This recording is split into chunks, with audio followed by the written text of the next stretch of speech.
In the heart of an isolated valley lies a small town, its secrets as ancient as the cobblestone streets that crisscross it.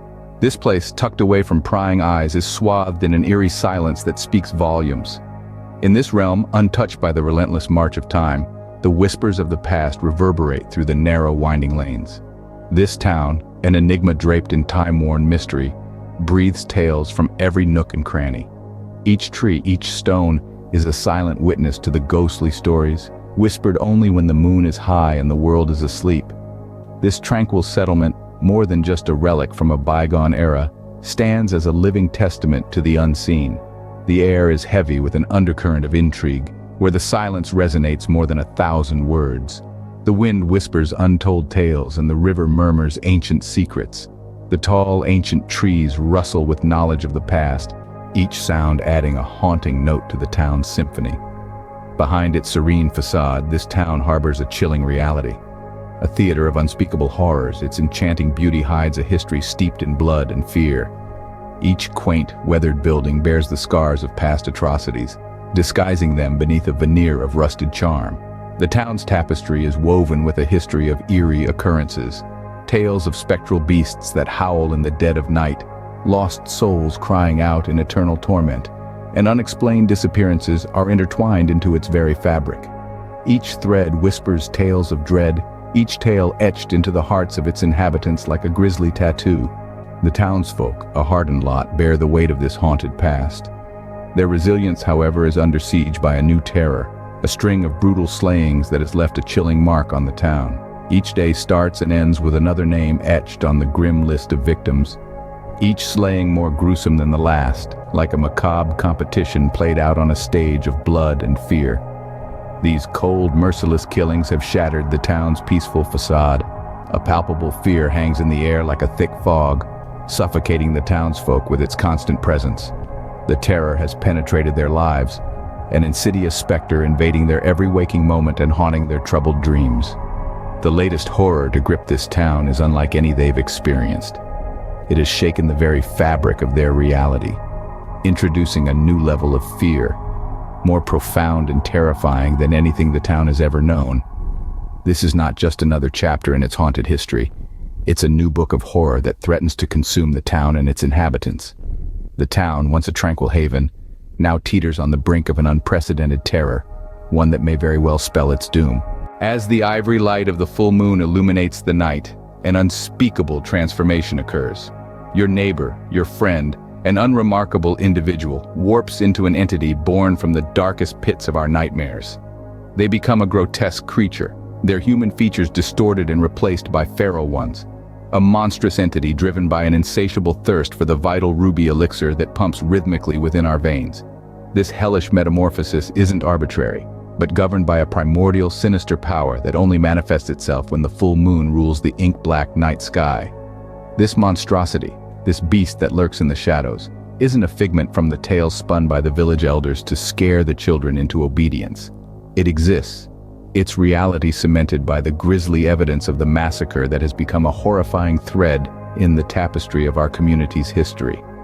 Each murder, more brutal and repugnant than the last, has left an enduring scar on our collective consciousness.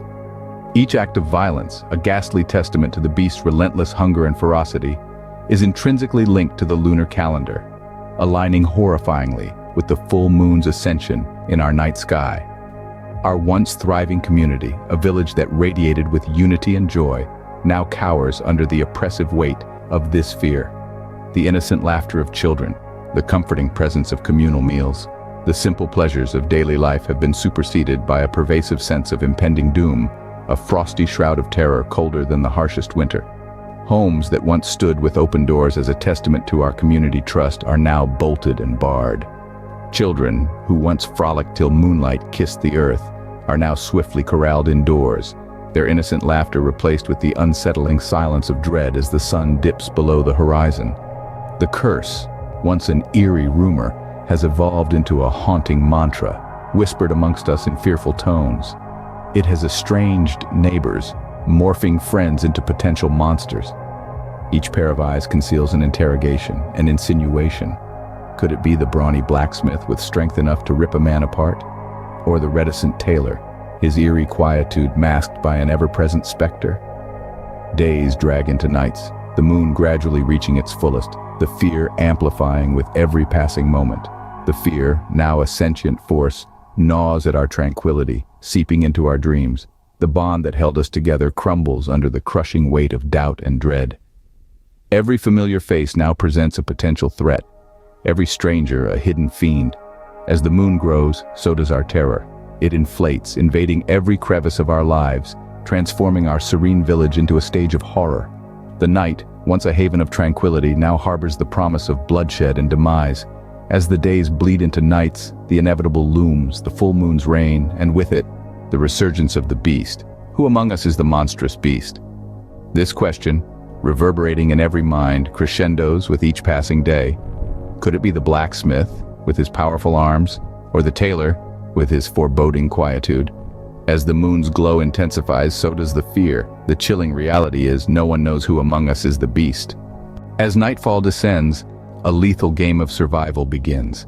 The last rays of daylight meekly surrender to the ominous twilight, veiling the once serene town in an enveloping shroud of uncertainty and dread. As the town's habitual humdrum activities recede into the recesses of nocturnal silence, an eerie stillness engulfs the atmosphere. The silence, a disturbing hush, is punctuated only by the hushed whispers of trepidation and the occasional lonesome owl's lament. The once bustling boulevards, resounding with jovial laughter, now reverberate with the unease of a populace living in perpetual fear. The townspeople, known for their amiable and untroubled demeanor, have now become unwitting hostages of an unseen terror. A terror that does not manifest itself with monstrous physical attributes, but with the unsettling uncertainty of an enemy hiding in plain sight. The familiar corners of the local bakery, the town hall, the schoolyard, all these familiar locales have metamorphosed into possible hideouts for the nightmarish beast that stalks them. Panic-stricken, the community teeters on the edge of sanity, ensnared in a horrifying waltz of dread and faint glimmers of hope. The palpable tension squeezes the life out of their erstwhile tranquil existence as the fear of the unknown consumes them. The innocent laughter of children playing under the moonlight is replaced by a stifling quietude, and the elders retreat to their homes, abandoning their fireside stories. Their lives now oscillate with the ever-changing phases of the moon. Imprisoned in this relentless nightmare, the townspeople find their trust in each other cracking. Every interaction is scrutinized, every gesture a potential threat. The realization that the werewolf could be anyone among them is more terrifying than the beast itself. The ticking clock, once a mundane household item, now emerges as their greatest adversary, its relentless ticking growing louder with every passing moment, a chilling reminder of the impending lunar rise. The question that haunts each brick, every shadow, every heartbeat is not just the identity of the werewolf. The dread extends beyond the realms of identity to the grim reality of survival. Will they expose the beast before it strikes again? Will their collective bravery and wisdom suffice to outwit this menacing adversary that has upended their tranquil world? As the next full moon looms, the unease morphs into a pressing urgency. A desperate race against time ensues. Will they unmask the beast in time? Or will their defiance of their cruel fate come too late, allowing the werewolf to claim another innocent life? The dreadful night arrives, and though they unmask the beast, it's a victory tainted with loss. As the werewolf's identity is revealed, the moonlit streets are marred by the sight of another life claimed, another family shattered, a town forever scarred. As the full moon ascends to its celestial throne, bathing the town in its eerie argent glow, the town's worst fears come to pass. A gut-wrenching howl resounds through the still night, a chilling announcement of the beast's dreadful triumph. Another life has been claimed, another soul lost to the insatiable thirst of the werewolf. In the heart-wrenching aftermath, amidst the echoing cries of despair and the lamentations of loss, a startling revelation shatters the remaining semblance of normality.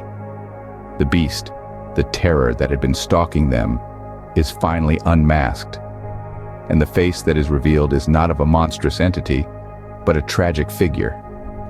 A well-known, beloved member of their community, consumed and transformed by the curse, a victim as much as a perpetrator. The revelation sends waves of shock and sorrow through the town, a poignant reminder of the price they've paid for survival. The dread that had once painted every face is replaced by profound sadness. The werewolf, the embodiment of their nightmare, had been one of their own. The enemy had not invaded from the outside, but had been birthed within their own community. As the beast's lifeless body lies under the stark moonlight, the town mourns not just for the lives lost, but for the tragic figure that had been one of their own. The nightmare is over, the curse lifted, but the scars of this harrowing ordeal will forever mark the town and its people. In the end, the beast was among them, a tragic figure consumed by the curse.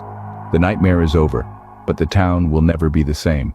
Their once tranquil existence has been irrevocably marred by this ordeal, a painful reminder of the fragility of peace and the lurking shadows of the unknown.